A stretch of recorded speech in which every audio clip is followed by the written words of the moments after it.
dito. Tinawala. Parang kanina din. Tinatawanan ako ng mga kasama natin ditong kaibigang nag-wholesale. Hindi ko na pinadyan yung ating camera. So, ang ganda pa naman ng paliwanag ko dun sa muntik na akong madukutan ng wallet dun sa, ay, ng envelope dun sa Tumol. Kasi po dun muna tayo nag-station 1 for ano, sa mga clothing line. Namili po ako ng damit doon. Siniksik kami nung isang ale. Yun po pala dinudukot na yung sobre sa bag ko. A second kwento, be. At least malinaw. Detalyado. Ayun, kaya sa mga namimili po, kapwa ako dyan nagtitinda. Alert, alert lang po sa yung pinaghirapan natin. Diyos ko, ang hirap-hirap magbitbit bago makarating yan sa mga tindahan natin. Di ba, pamasahe, pagod, plus yung ating puhunan. Tapos, yung mga napakasisipag nating kababayan, idudukutin lang ng pag ganon-ganon lang. Di ba, nakakatuwa? Ang ganda ng kanilang mga ugali. Ano? Yung matatanda nga, nagsisikap magtrabaho. Sila ang lalakas pa ng katawan. Pasensya na po. Nakakasama lang ng loob, ang buti na nga lang. Diyos ko. At nakapaghilahan pa kami ng sobre ko. Hindi siya, ano, at wala ako sa mood. Kung nasa mood ako, papahuli ko siya sa guard eh. Naawa din naman ako kasi baka nanay din po siya eh. Baka naghahanap buhay lang din. Kaya lang mali yung paraan niya. So yung may mga gusto pong mag-wholesale po dito sa bagong milenyo po ng mga shoes. Ito po ang aking suki. Ayan po yung magagandang tendera. Baka may gusto kong i-shout out.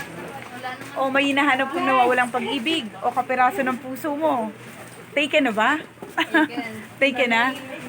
Sorry daw guys. Magaganda kasi kaya taken na agad. Oh, di ba? Ayan po. Dito po. May mga bags po magkakatabi lang. Ayan, bags, umbrellas. Meron pa tayo sa... Wala pa pong masyadong Christmas rush dito, hindi katulad sa Tumol. Grabe po ang tao doon. Siksika na, kaya ingat-ingat po sa mga dala nyo. Pinamili man po yan o ano, budget or cash. Ingat-ingat po. Marami pong mga masisinop. Mas masisinop pa sa atin. Ayan po. Dito po muna kayo mamili kung ang mga hanap nyo po ay pambaba. Sa kanayong pang get up, huwag nyo pong pagsabayin kasi mahirap pagsabayin. Lalo, napaka-traffic na po at napakadami na ng tao sa labas sa daan. Ayan. Naka-take to po ako kasi hindi ko pa pala na buti na lang. Mabait itong ating kaibigan. Nakita niya hindi...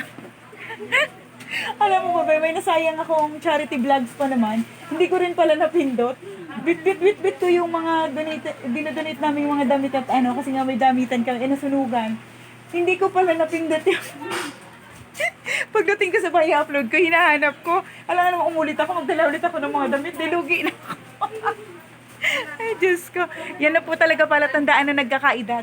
Kaya pag nagkaanak kayo, alam nyo na. Super lola na po kasi tayo ng tatlo, kaya ganito na, bukod sa anak. Kaya maaga tayong nagkaka-dementia. Light lang naman. Sige po, ito po yung part 3. Mamaya po ulit yung part 4 pag pick up ko po ng pang mga Girl Scout. Thank you so much po. Bye-bye. Ano ba? Wala kang papanawagan? Oh, ikaw kuya, baka may papanawagan. Ay, siya si kuya. Mukhang may ano to si kuya. Wala ka bang pinagtataguan kuya? Wala naman. Yung mga naghahabol na chicks dyan. Wala naman.